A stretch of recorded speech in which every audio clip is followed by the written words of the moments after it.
Deborah. How are you today? I'm doing very well. How are you, Charleh? Really good, thanks. I started this podcast because I was traveling.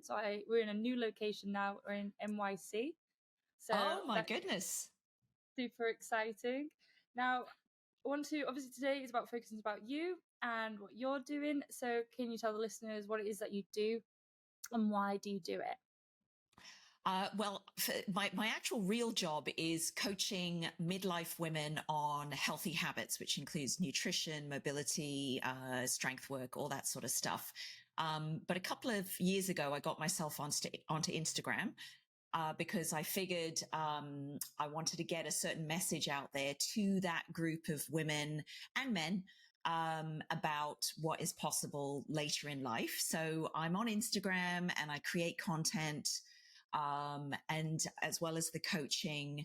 And I do have some other things that are in the works that I'm developing that are related to my coaching business. So as well as that, so the stuff I post on Instagram is actually me doing my CrossFit workouts. I took up CrossFit age 49. And so I'm still kind of learning how to do all that kind of thing. And I love to post about it just to show everyone what it's all about.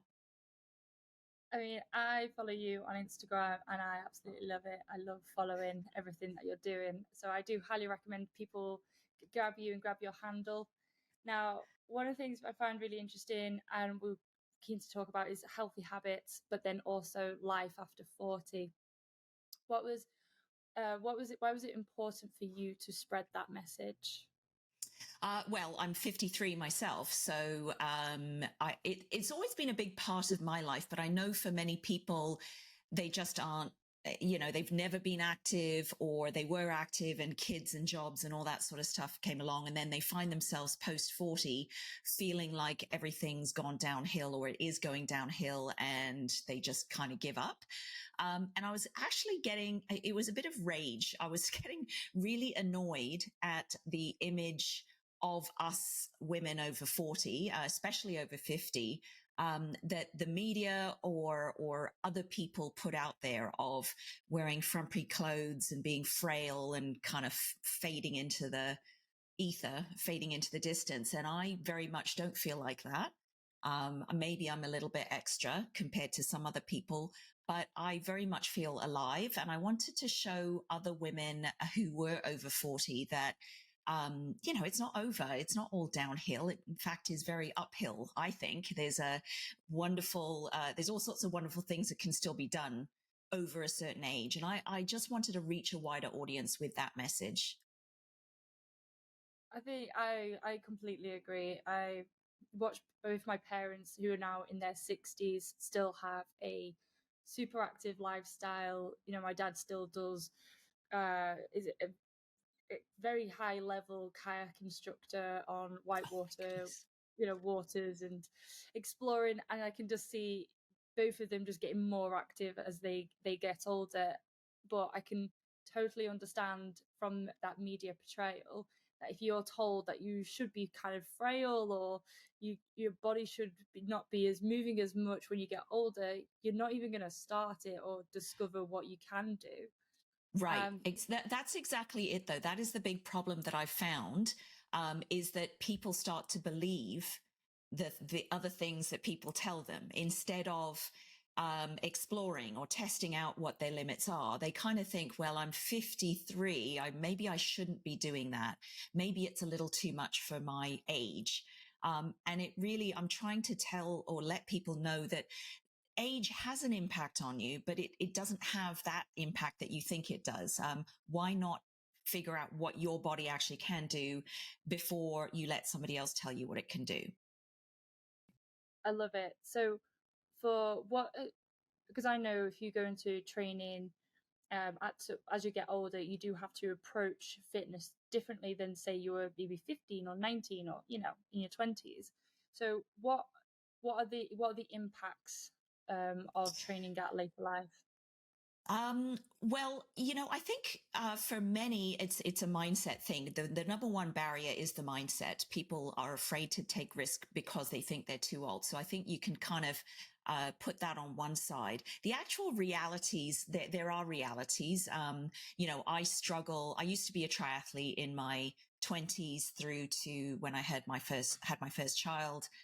Then I was a trail runner. And recovery does take a lot longer. You need more recovery. You have to really actually focus and be sensible and not be a hero about pushing through too hard. You have to take your rest days. That would be the first thing.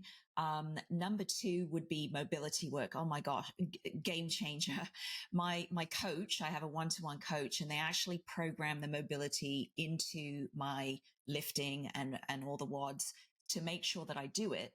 Otherwise, I will be crippled the next day. And I think the third thing is also being really, really mindful of the food or things that you put into your body. Alcohol, I've cut right back. I think everybody could probably do with that, but you can't handle the same sort of nights out that you used to when you were younger. I've had to cut right back on that because I just don't like the way it affects me the next day. Plus, all the food, eating a little more clean, really hammering home the clean protein and carbs and watching the macros. It has been a little bit of an effort, but it has worked. What can I say? It works. But I like the way that you phrased it there, where it's more, it's not this all or nothing approach. It's, you phrased it in, we're going to cut back. It's like, yes, you can have some unhealthy foods, you can have some alcohol, but almost just having that little bit of mindfulness on your daily routine. You've got doing fitness and which is a stressor. Alcohol, it's a stressor, and unhealthy foods are a stress on the body. And there's only so much capacity that body can take before it has that negative effects. So from what I'm hearing, it sounds like a balance. Well, what that balance is for you, as an individual. And I think that helps some people, especially, in my age group. Everybody, there are many people who are now in that period of their lives where they may be a bit more financially stable. They can afford to go out for dinner at a decent restaurant or enjoy wine or cocktails or whatever it is. So they kind of think, oh, I'm just going to treat myself now because I've earned it. And that I'm all for moderation. I'm all for moderation. I'm going to have my gin and tonic tonight. It's Friday. I'm having my gin and tonic. But it's all about the choices that you make based on the goals, and also choices and expectations is how I like to put it to my clients. If you have a certain expectation for your body and the way it's going to perform, you have to make the choices based on that, on the expectations. So if you want to perform I've seen you perform. If you want to perform like Charleh, you're going to have to really, really restrict yourself in certain areas or make some very hard choices on sleep, alcohol, nutrition, recovery, all that sort of stuff. If you don't mind being a bit of a weekend warrior, middle of the pack, just doing it for fun, which is totally awesome, then you can afford to be a little more relaxed on some of those choices. But don't be upset if you're not performing, if you're not putting that hard thinking and choice into your day. Yeah, absolutely. If what I hear it is you want to construct your life to whatever goal or outcome that you want. I am trying to compete at a international European level, so all my life is dialed down towards that goal. And I do say, this is just my personal belief, if you're looking to really have high growth in a business, well, then you need your own body, your own vehicle to be its performance its best in order to deliver that business. It doesn't have to be for a fitness goal, it can be for a business goal. And and like you said, you can only be upset if you don't put the work in, at the end of the day. If you choose to have a bit of a, let's call it varied lifestyle, then, that those habits will get that outcome of what would get that outcome, for example. Yeah, I agree. I mean, a lot of what I speak with my clients about, or the messaging that I put out on Instagram, obviously what I put out on Instagram is very heavily fitness based, but I used to actually be an executive coach too, advising women on business and personal growth and development. And I think a lot of things that you learn in sport and in fitness can be transferred 100% to business and or your own personal development if you are not, if you're not working or you don't own a business. There are so many lessons you can learn, things like, planning, strategy, the choices that you make. At any moment of your life, you can choose to really focus in on, one or two things. You can't do everything at your best. You can't be, brilliant at everything as a jack of all trades. You can be very good at certain, a suite of things, but if you want to get the results, business, life, love, whatever it is, you have to focus in on it and put your energy into it. So I agree with you. And from your experience from that executive coaching to now that more the fitness coaching, what are the three top, can you go into more detail about your three top things that are most important for an executive woman to be thinking about? I'm sure it all applies to men as well, but I think, the number one thing I always spoke to women about was the ability to adapt in business or in life or in whatever it is. You should always go in with a plan, very structured, solid plan. That's your blueprint for the path that you want to take and all the steps that you're going to take to get there. But life is never, doesn't kind of go along like this or along like this. It kind of goes like this. So, you have to be ready and willing to adapt to what comes your way and have a plan B or a plan C or a plan D or whatever you end up as. And I think, a big part of that, and this was something I always try and remind even my clients today, is, don't hold on to your ego so strongly. You really have to have a lot of humility in business and in life and even in fitness, well, especially in fitness. Don't let your ego get in the way of your progress, because sometimes you have to step back and say, well, I did not do that very well. And what is it that I did there and what can I learn from that? And that's the second lesson that was very key to my coaching is, and it's a bit of a cliche, but, failure is only learning. It's simply a lesson that the universe or somebody is trying to teach you, when you slip up and you fail at something. And it is in the failure that you then learn what you need to do to get better. So those were the two key principles, and actually they're the same principles that I use in my own training, in coaching my clients for health. I think they're pretty solid and relevant. And I agree, which brings me quite nicely to the content creation side of things, that you've been building and growing your Instagram to portray a message.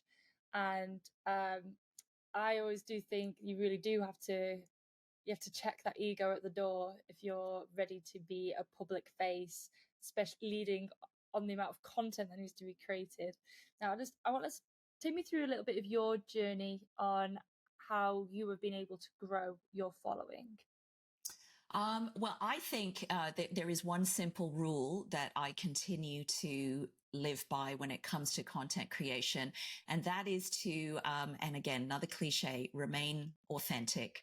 I've looked at, snazzier things or things I should be doing, and, the better lighting or filters or all this sort of stuff. But the feedback I get time and time again from my followers, the most engaged followers, is they follow me because I am not one of those people on Instagram who always looks perfect, who, has the matching outfits all the time and all the right angles. And it's a super slick production, video, which maybe I'll get to at some point, but they like it that I am a 53-year-old woman who's often covered in chalk. Hair is like, I don't know what, all over the place most of the time.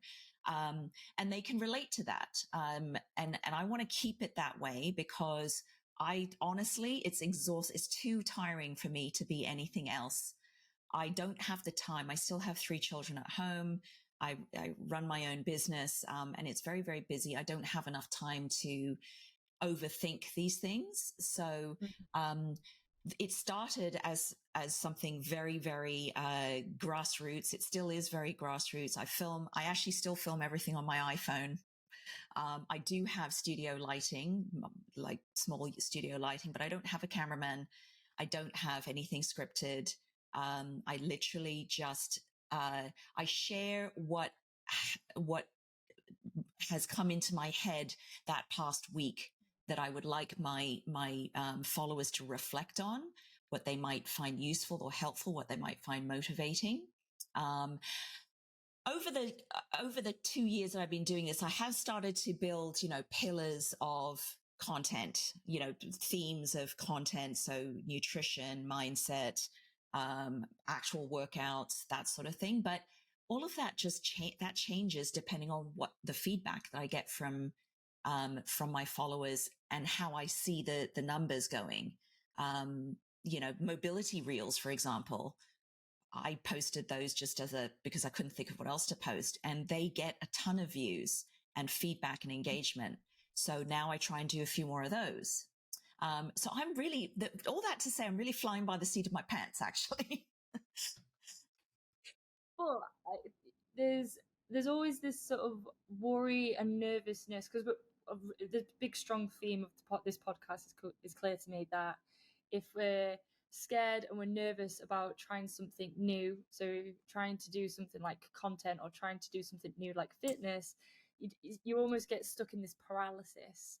And Yes. what I loved about your mobility story is it's like, well, I know I do mobility. I know it's helpful for my audience. I'll just throw it out there, see what happens. And for this instance, it's been a success. And what you've learned from it is that actually your followers like it. It gets a ton of engagement. But you would never have done that if you just gone, let's just see if that sticks. I know it's in my subject matter.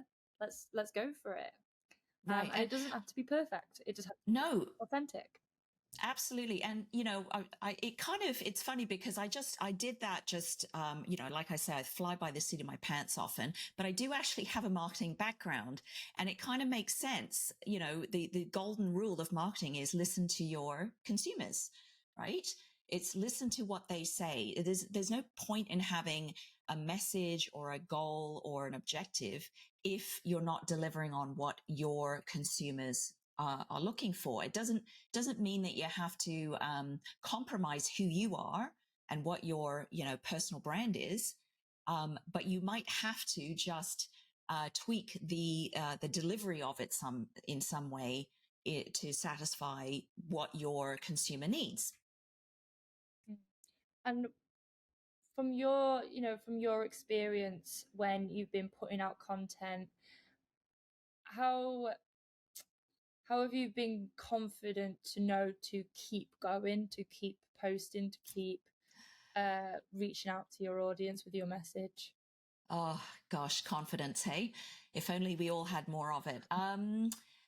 Well, I being 53, maybe I've just kind of come to that. It's the ego thing. I think it is the ego thing. I've learned to just kind of let go of ego and look at it as, I look at this as a business. I don't look at it as something frivolous to draw attention to myself or to, to show off some nice outfits or my lifting. I do this as a way to support my mission, which is to reach, all these women over 50 and motivate them to get started or keep going on their fitness and health journey. So I don't have any of that ego. I just let go of all of that. And my approach in life now, same with actually my macro coaching, is trial and error. Trial and error is one of the best ways to figure out if something is working. You always have that A/B situation of, try this and see what response it gets. If not, then try that and see what response it gets. And I use that for everything. I'm going to try it. if the viewership, the views suck on that one, maybe I try it again a couple more times. If it's not working, I'm not going to waste my energy on it. I'm not going to spend my precious time making stuff that people just don't want to see. Having said that, the Instagram algorithm is a bit baffling to me sometimes. I can put out the same piece, or same type of content, and one will, get 200,000 views, and then the other one will get, 8,000. And you're kind of, I don't understand what's going on. So for me, it's trial and error. And it seems to work reasonably well.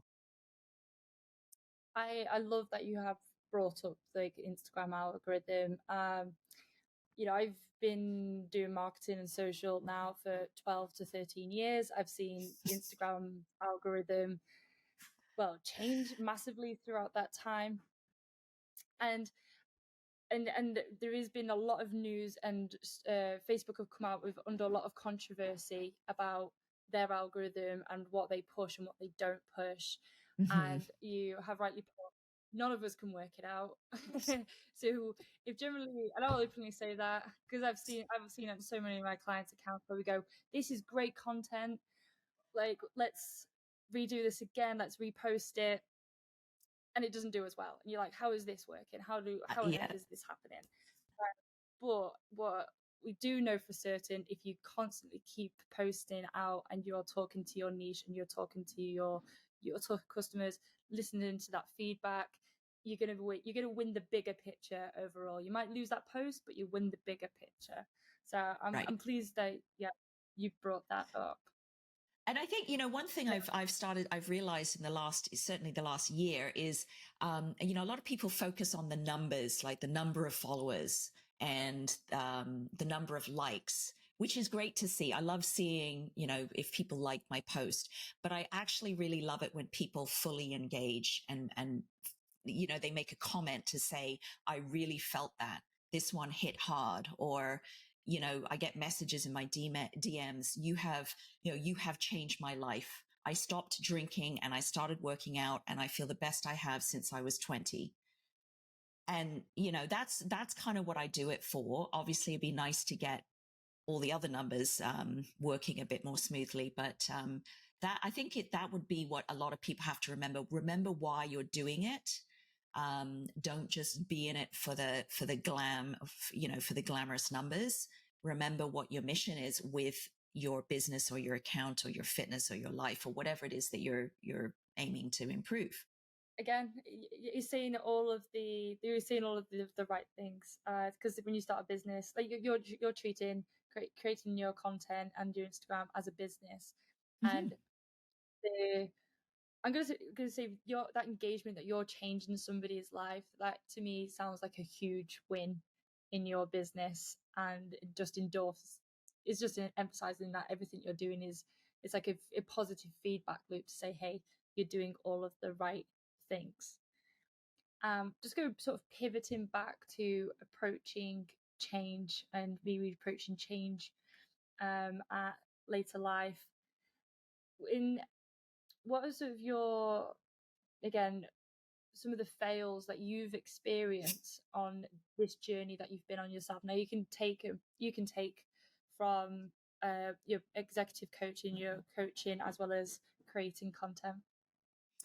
Oh gosh, well, I have to admit, I don't feel like I've had any massive failures, and I think maybe that's a function of my mindset that, there aren't really any failures. I'm in this for learning.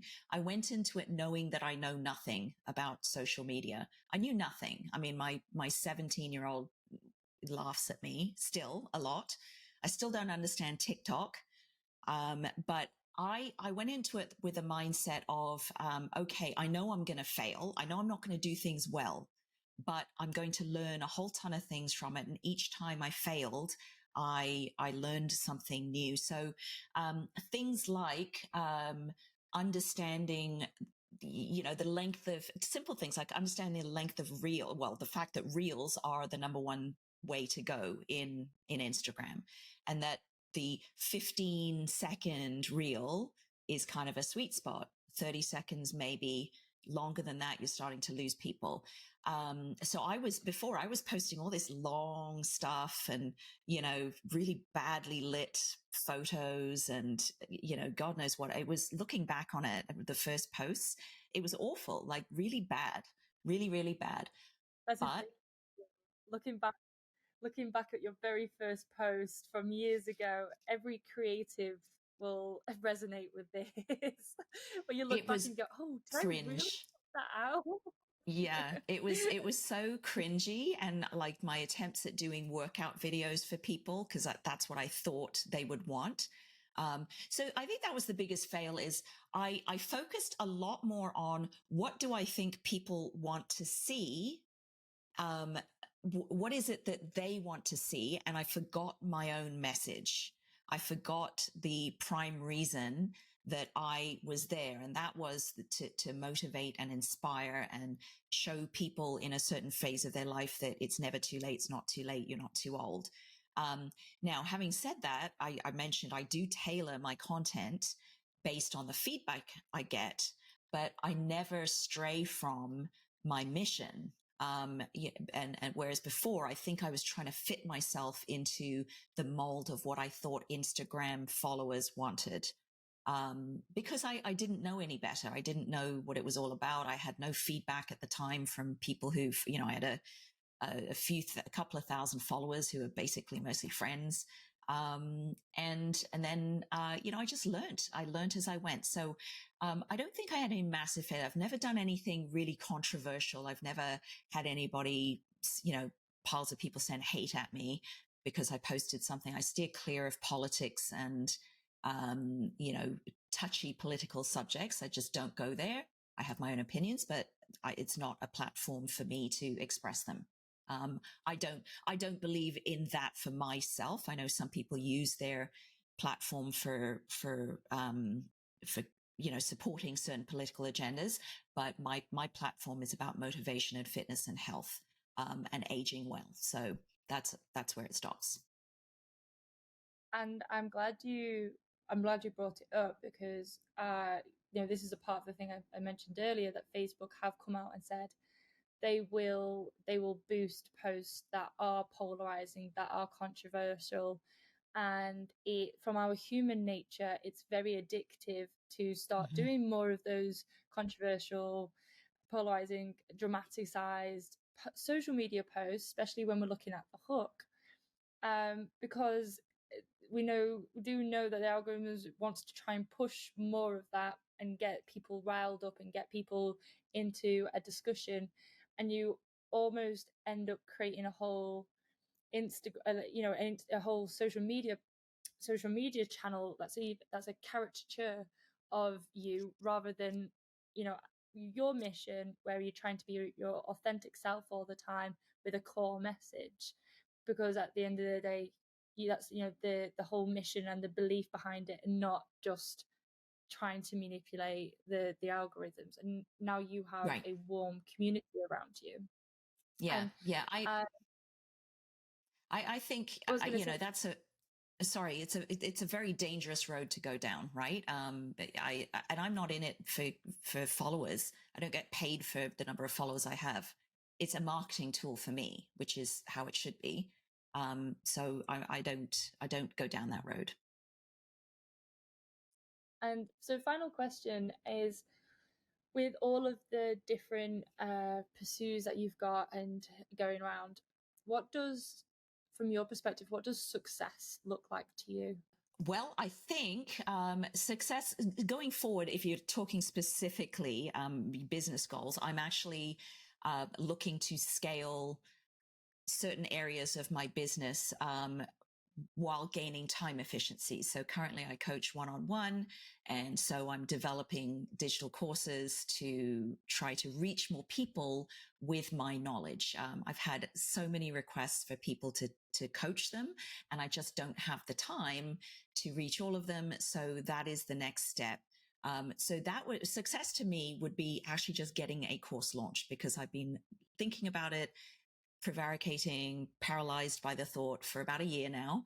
So that would be success for me. But ultimately, success would be getting more messages like the one I told you about from even just a single woman saying, you changed my life. You motivated me to get to the gym. I had one from a woman who escaped a domestic abuse situation.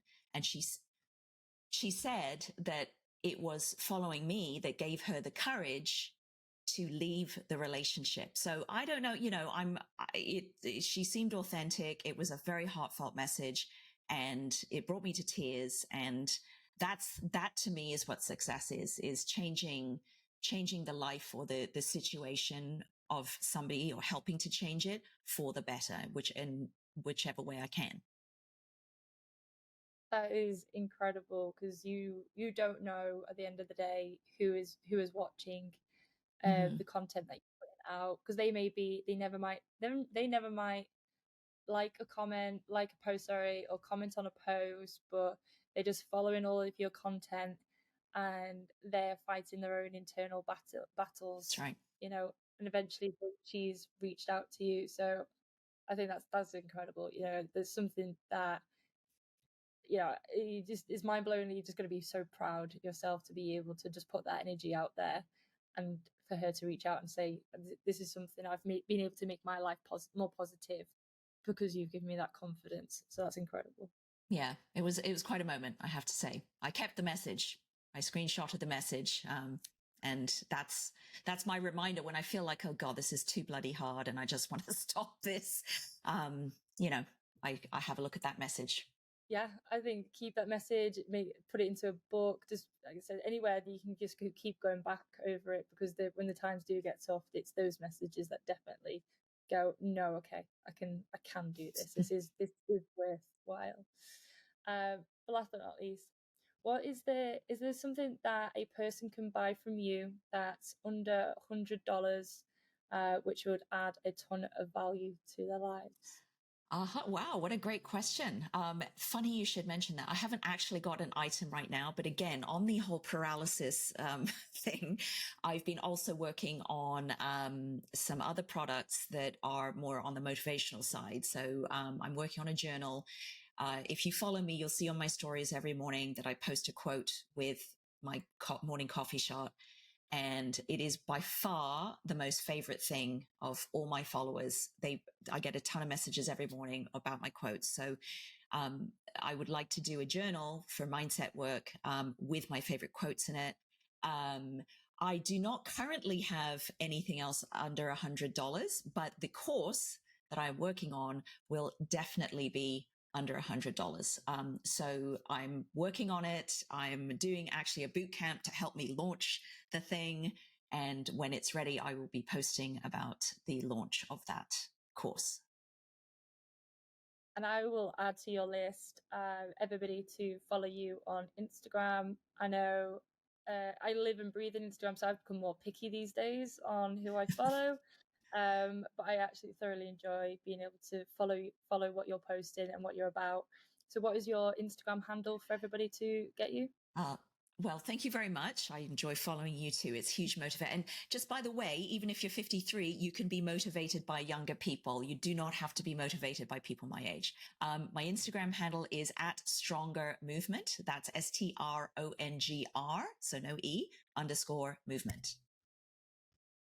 Perfect. That's dead easy one to find, so I'm sure we would find you. Well, thank you so much, Deborah, for coming onto the podcast. It's an absolute pleasure to catch up and speak, and I look forward to you possibly coming on again soon. That's great. I've had a great time. Thank you so much, Charleh. It's nice to see you again. We met actually in Madison, so it's nice to see you again.